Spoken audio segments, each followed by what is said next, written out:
Hello, my name is Leslie Seabrook. Welcome to my video.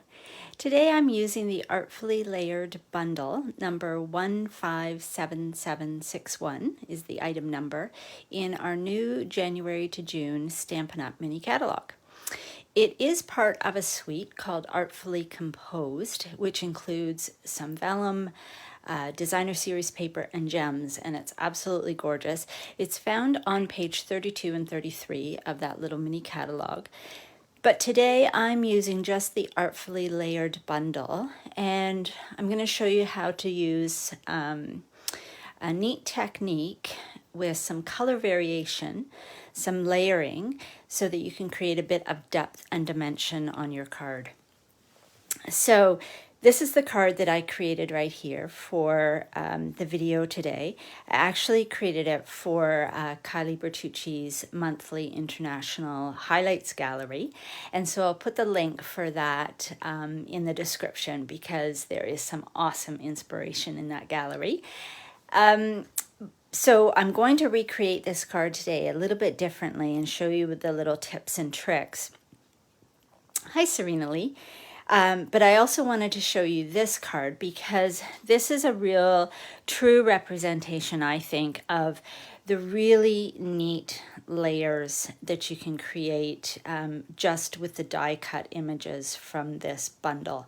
So this pool party layer here and black layer here are glued together. This is, I think, mint macaron and shaded spruce. And again, this is pool party on black. And so those are all individual pieces of cardstock, and they're die cut and then adhered to a card. So as you can see, you get a fair bit, I don't know if you can really tell, you get a fair bit of height when you start adding the layers using cardstock, whether you pop some up on dimensionals or not. I used our adhesive sheets to adhere this, but even, you know, the sentiment is popped up with dimensionals, so it adds a fair bit of height to the card. So I have a little trick today for creating a little bit of dimension and depth on a card, but not using quite so many layers that create height. So the other die that I'm using today is called, I'm just going to sit down while I'm doing this, is called Amazing Thanks.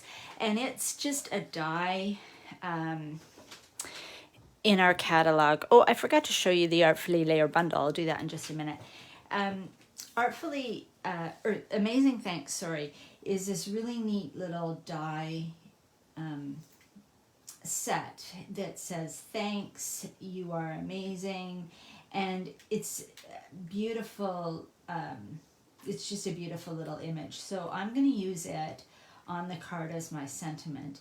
And I'm just moving on to it right now simply because I'm showing you this little trick of just dabbing on your glue onto the fine little areas of the die cut image. I think you can see that. I'll pull it up a little bit closer to the camera.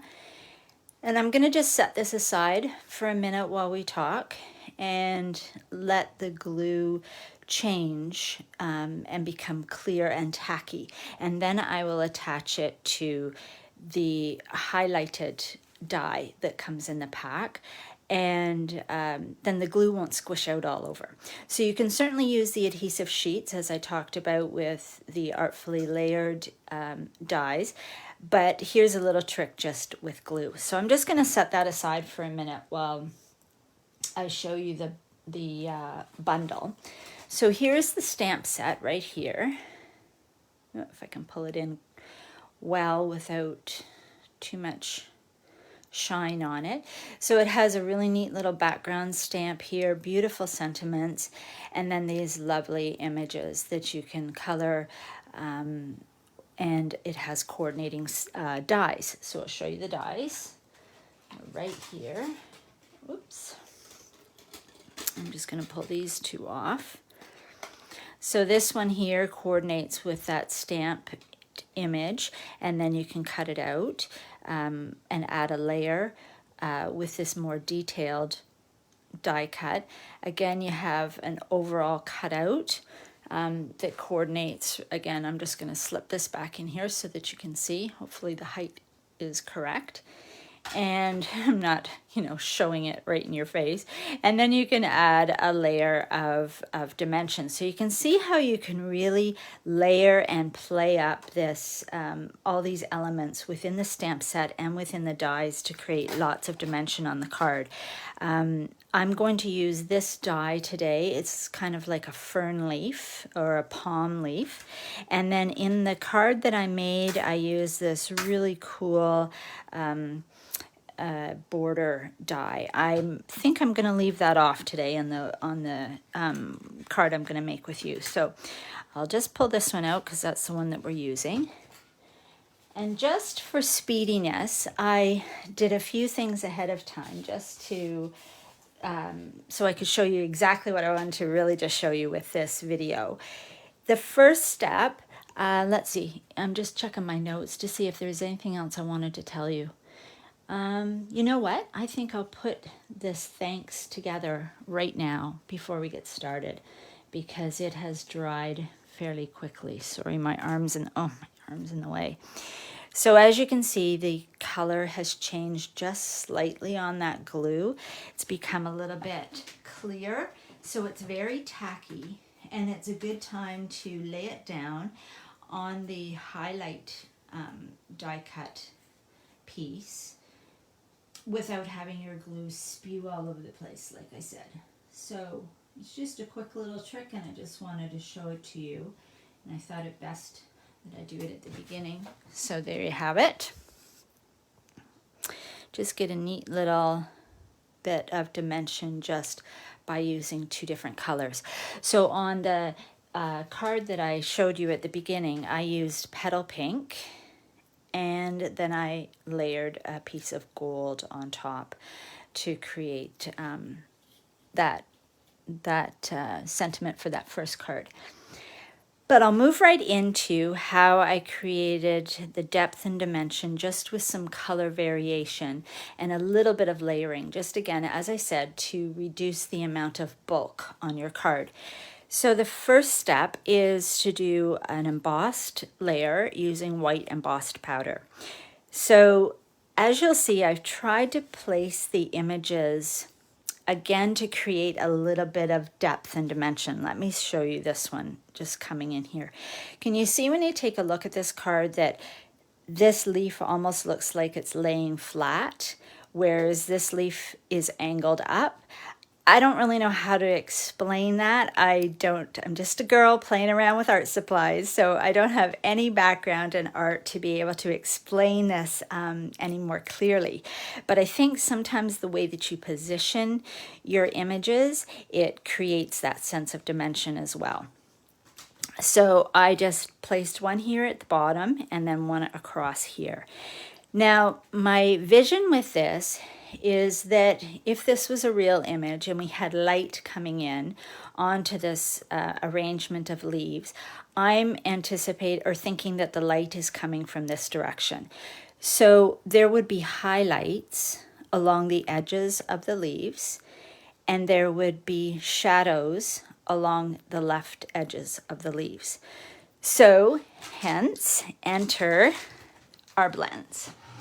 So I picked Just Jade for this card. The other one, as I said, used, I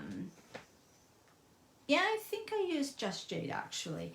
And literally you just color along the embossed lines. And I'm sure that this technique can be used with a light colored cardstock background.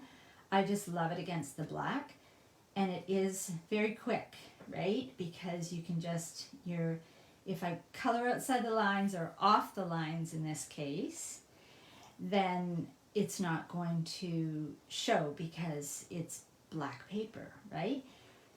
So I've chosen to use the light Just Jade marker right now because I want this image to be a little bit lighter, especially, as I said, just trying to think from a sort of an art perspective that if the light was shining down, this image here might be getting a little bit more light. However, this image is getting, I'm going to color it with the dark Just Jade.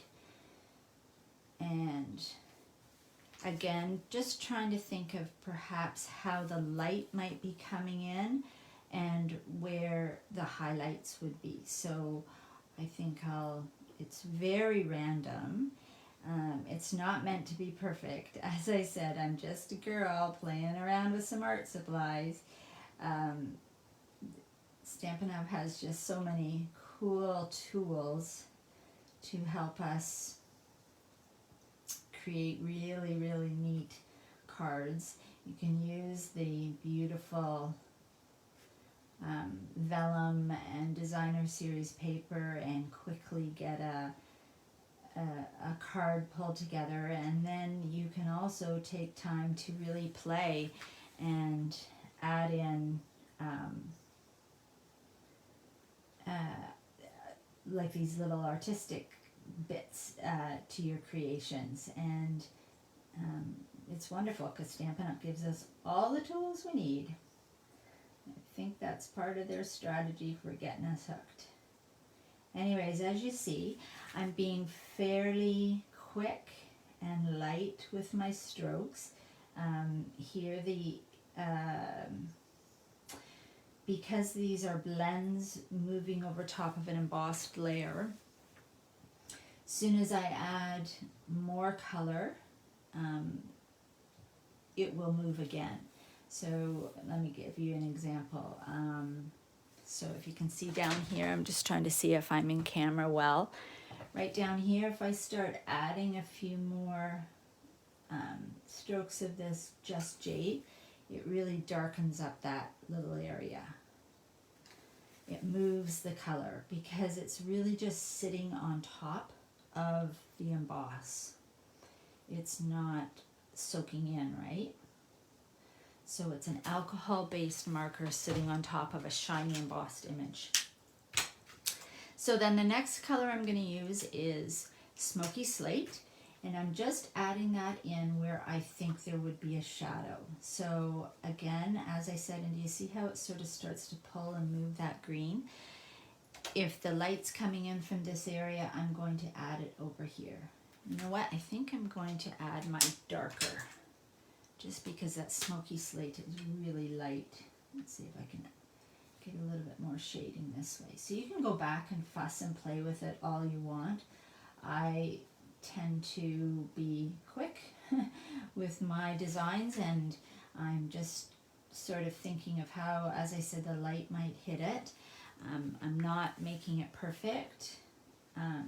Nothing in nature I don't think is really perfect anyways, and that's part of the beauty of nature, so I'm just going with that. As I said, I'm just a girl playing with some art supplies. So you can take a look at that and see if you like it. You can head back in with more color, darker or lighter coloration to just blend out the edges, whatever you wish. You don't want the look of the lines. You know, I've tried to follow the curve of the leaves, but it's very freeform. Actually, I kind of like this lighter color better. I like the touch-ups of it. So I'm hoping that that sort of looks like light coming down onto an image, and just picking up a few different colors, lights and darks of the greens, lights and darks of the grays. The shine as well creates some depth and dimension where you see the shine versus where you don't. So that's my little trick for adding color to an already embossed image to get a little bit of dimension. But we'll go one step further, and I'm going to add in this leaf. As I said, I think it's more like a palm branch die cut image, and I didn't pull it out when I cut it first. If you can see, I don't know if I've got it under the light carefully enough for you. This is actually a thicker leaf. Do you see what I mean there? and I just took my scissors and just cut it lengthwise down the leaf so that I could create a little bit of feathering and fraying. And then again, just sort of pulling and playing a little bit with these layers of cardstock, bending them up. That will add a little bit of dimension too, but you're not getting any of the bulk. It's just kind of lifting off the paper a little bit. So I'm just going to place this on top and then place my thanks on top of that. And I think I'll keep it in just the Just Jade and white. And this time I'm not going to add a border along the sides. So the way in which I pulled it all together is our glue dots. I love glue dots. It's sort of the next best thing to adhesive sheets because you can just very easily just pick them up with your take your pick tool. And this wonderful die here has enough thick sections in it to just be able to put a line of, oh, where did that glue dot go to? A line of glue along it. So you can certainly use our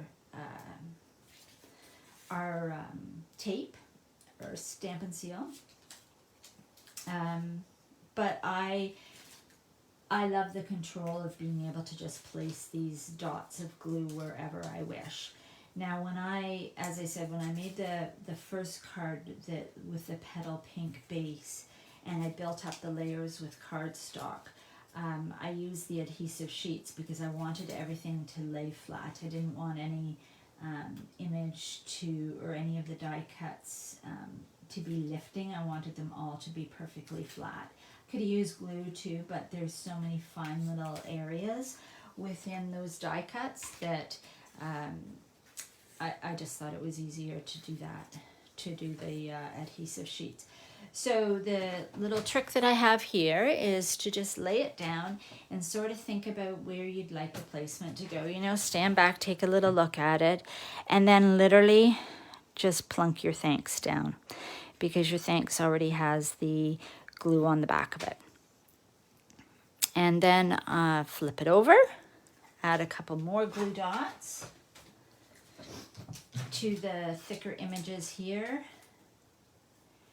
Now, as I said, you could have used adhesive sheets, but I wanted to fray these sections of palm leaf and create a more feathery look, so to speak. And I wasn't sure if the adhesive sheets would gum up my scissors, and so I just thought, I'll just use the glue dots. Anyways, and again, I'm just putting them in the center section along here because I want all of this area to just flip up. So there's no more thickness, but it does add a little bit of dimension and height. And then I just place it down. Hi Margie, how are you? Nice to see you. So there you have it. It's just a little bit of dimension added to a card with a bit of coloring, some shading and variation.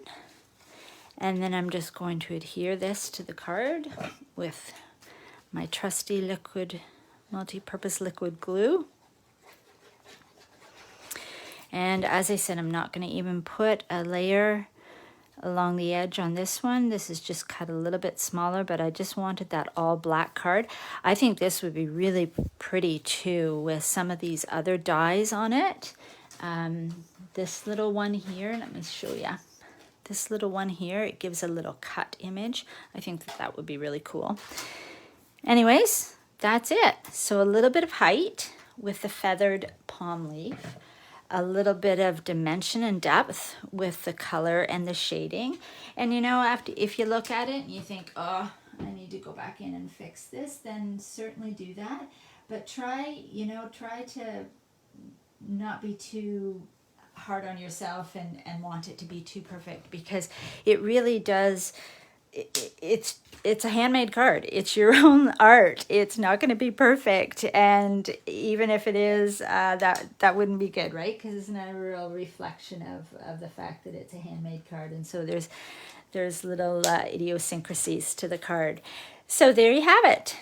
Just a very simple card, simple in design, just using the artfully layered stamp and dies. So I'll put them all back in here so you can see the difference. So this is the one that has, the petal pink layer, petal pink and gold.